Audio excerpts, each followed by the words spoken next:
and welcome to another episode of Hard Factor. It is Tuesday, February 26th. Our top stories for the day. Pat's going to take a Trump date. What's in this one? Dude, so much Trump stuff. Just stay tuned. Nice. I'm going to take Elon's world. Elon got sued, or not sued, but he got in trouble with the SEC, and there was another death in a Tesla, unfortunately.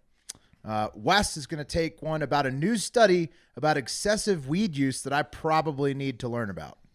No, you don't have to worry about it. It's complete bullshit. Good. Mark will take us through tease the listeners. headlines. Way to tease the listeners. Stay tuned for Wes's story. Take it away, Pat. All right, so our president has been a busy little bee already this week, so I welcome you to a Trump date. So there's a new woman coming out accusing President Trump of sexual assault.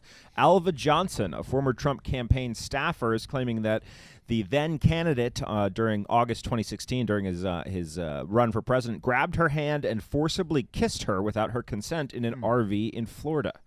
Nothing good ever happens in an RV in Florida. No, I mean, looking at just those facts, this does not look good for Donald. One, he was in an RV, which has historically been a bad place for Trump, and it's where he's known to misbehave. Which brings us to two, save for grabbing her by the vagina. This is more or less his MO that he laid out to Billy Bush on an RV. And then, I mean, fair enough, though. If I'm in an RV, I'm misbehaving. That's Guaranteed. true. Yeah. And then three, it happened in Florida, an area of the United States that inexplicably makes people behave at their worst. The whole state is like varying degrees of Las Vegas. Yeah. RV in Florida would be a great band name. Yeah, RV in Florida. Well, look, let's see how this one plays out, because there are witnesses, supposedly. One of whom was the then Florida state director, Karen Giorno, who, quote, grabbed Miss Johnson's elbow and gave an approving tug after Trump tried to kiss her, as if to say, "You did good. That's how you know he likes you."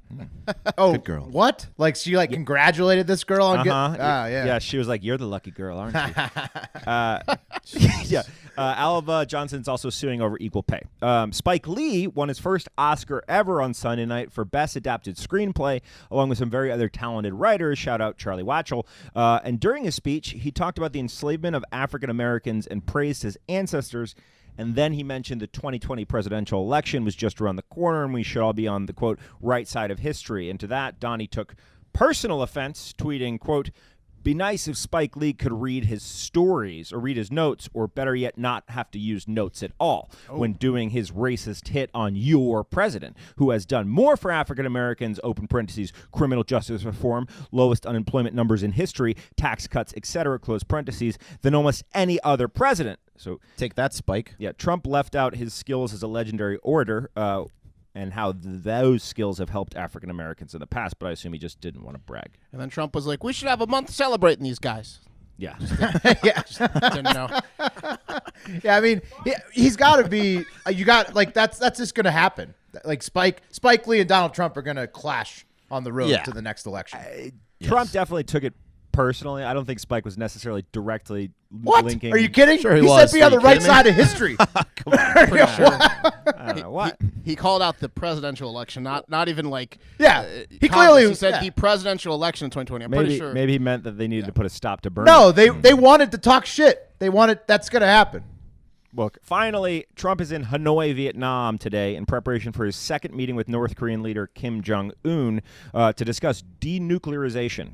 After the last meeting in June, it was said that Trump and Un were seeing eye to eye, which we all know to be impossible unless Un was standing on the shoulders of a North Korean soldier. Yeah, he's a little guy. I'll tell you what.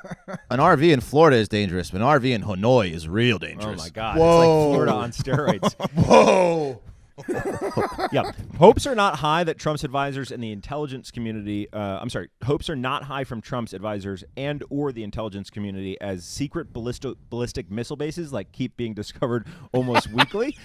Because last time they met, Trump was like, North Korea is no longer a nuclear threat. They got rid of their one thing that they showed us, but there's like 8,000 secret ones. What are you doing? What are you doing, dude? Yeah, Trump, making me look like an idiot. Trump is playing a sly game, though, because he tweeted a tweet on Sunday that was clearly directed at Un, and it was, if you ask me, a clever trap. The tweet read, quote, "Chairman Kim realizes perhaps better than anyone else that without nuclear weapons, his country could fast become one of the great economic powers anywhere in the world because of its location and people and him." stroking the ego there. Yeah. It has more potential for rapid growth than any other nation. So you see what he's doing there?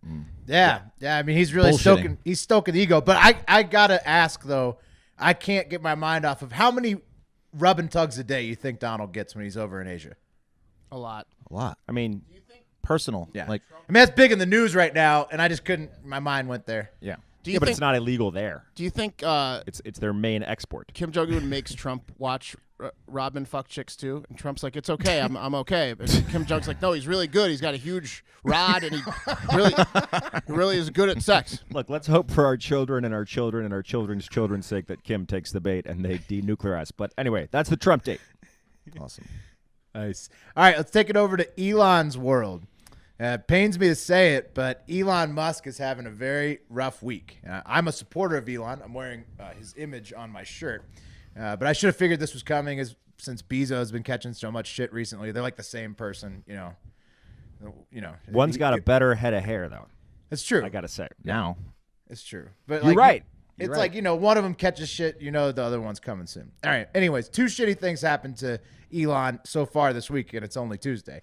The first one, on Sunday afternoon in South Florida, a man apparently lost control of his Tesla, swerved across all the lanes, like a 3-lane road, and crashed into a palm tree in the median, I think. I think it was in the median. He macho manned himself? Yeah, he did. He macho manned in a Tesla. Yeah. You should see the video of this shit. It looks like the fucking Hindenburg. I didn't know Teslas could burn like that without any gas in them, but it went up in flames. When you crazy. when you put that strong of a battery next to everything else that can go in flames. Yeah. My cousin jumped out of the Hindenburg. For real. Yeah. Wow. But like Wes was saying though, obviously this dude macho manning himself was not Elon's fault. But then what happened was the car burned incredibly hot. Like it was crazy looking. And when officers arrived on the scene, they tried to extract the driver. It was a 2016 Model S. But since it has fancy doors that open vertically, they couldn't find a door handle to get the guy out. No. So aside from that, people on the scene are alleging online that the airbags didn't deflate after the wreck, so it just trapped the guy inside the burning vehicle. God. It was like the escape room in Dutch or wherever. You're like, maybe, Poland. Maybe instead of working on fart noises, Elon, maybe we should work on automatically opening the doors if the car senses fire. Yeah. It seems fire. Yeah. Gets hot in Florida. And finally, the last thing that happened with this is that the car caught fire several more times after the crash, like hours later. Supposedly due to a leaky battery. Yeah. For 12 hours after the crash, the car just kept catching on fire, at the tow yard, which is fucking crazy. Have they mentioned if it's battery related? Yeah. They said it was due to a leaky battery. The whole car is a battery. What else would it be related to? Right. But yeah. It's crazy though, because it now just looks like a burned up pile of plastic, and it's just terrifying. So not great for Tesla. And the second thing that happened to Elon this week that's not great is he got accused of being in contempt of court by the Securities and Exchange Commission, or the SEC, on Monday. According to the SEC, Musk has violated the terms of his settlement from last fall when he got in trouble for tweeting that he had secured the funding to take Tesla private. So you guys remember that? Mm-hmm. Yeah. He's like the fire. He just won't give up. Yeah, his tweets are pretty silly. He just got himself in trouble with a tweet. Yeah. Right. Yeah, he's a goof on Twitter. This time... Yeah, he's a little bit less inflammatory, probably. Yeah. But yes, I agree. Slightly. But this time, the SEC is mad that Musk tweeted that Tesla would make close to 500,000 cars in 2019, and so that's not really a big deal. Except the problem is that a couple weeks earlier, Tesla had estimated 400,000 cars in 2019 to its shareholders. So. See, I had misread the tweet, and I thought he said he was going to make 500 cars, and I was like, that's not that impressive. No, he just said he's going to make 100,000 more cars than they estimated. I wonder if the stock went up. Yeah. Right. No. I don't think it did, because he responded to himself later that day and corrected it, saying, no, it's still 400,000. But the SEC is still filing, that he needs to be in contempt of court. And my takeaway from this is that somehow the SEC is a bigger bunch of nerds than Elon Musk. They're sitting around looking at his fucking Twitter feed waiting for him to make a little mistake that they could file a legal report about. Like, that is so nerdy to be triggered by Elon. You know? I don't know. Yeah, no, I agree with you. It's a hot take, but I think the SEC is pretty nerdy. That's for sure. Because, like, if you knew enough to be in the SEC, why wouldn't you just go make a fuck ton of money in the stock market? But instead, you end up policing the stock market. That's nerdy as fuck. Yeah. Yeah. See what I'm saying? Extremely nerdy. All right, let's take it to the internet where Dimas Riharjda, well, I fucked up that name. Nailed that. She's got a different take than us. She says big oil and special interest targeting the one guy trying to bring about a better future. Thanks, SEC. Your gang of mobsters and thugs will now cost stockholders tons of money by a mandate you created, way to abuse your powers as a federal agency. So she thinks they're badasses. Giving them a lot of credit as mobsters and thugs. Right. A little bit different take there than Will. She's like, these good fellas. Poindexters. Yeah. All right, that's that. All right, moving on. So some damaging new information is surfacing in the battle against the legalization of marijuana. And I have to tell you, it just sounds like the biggest bunch of bullshit I've ever fucking heard. But don't worry, this new syndrome that was invented to scare old white people into voting no when their states finally get the balls to do what is right only affects, quote, chronic pot smokers. And by chronic, they don't mean that good. They mean people that smoke 20 days or more. So maybe Will can let us know if he has experienced any of these symptoms in this new syndrome called Cannabinoid Hyperemesis Syndrome, or CHS. That's a scary sounding syndrome. Yeah. If I'm freaked out right now, honestly. Well, just listen. And these fucking asshole doctors are claiming that over 3 million daily pot smokers are being affected by this new completely made-up bullshit, especially in states where weed is now legal.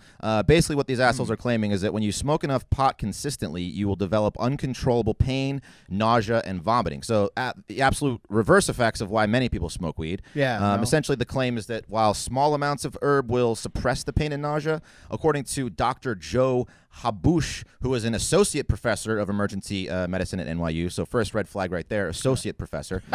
Former member of the SEC.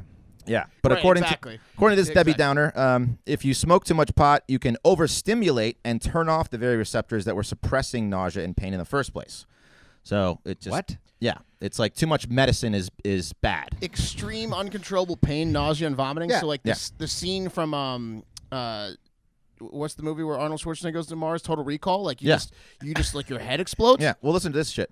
They also may scromit, which is a made-up term for an uncontrollable fit of screaming and vomiting, aka being very drunk.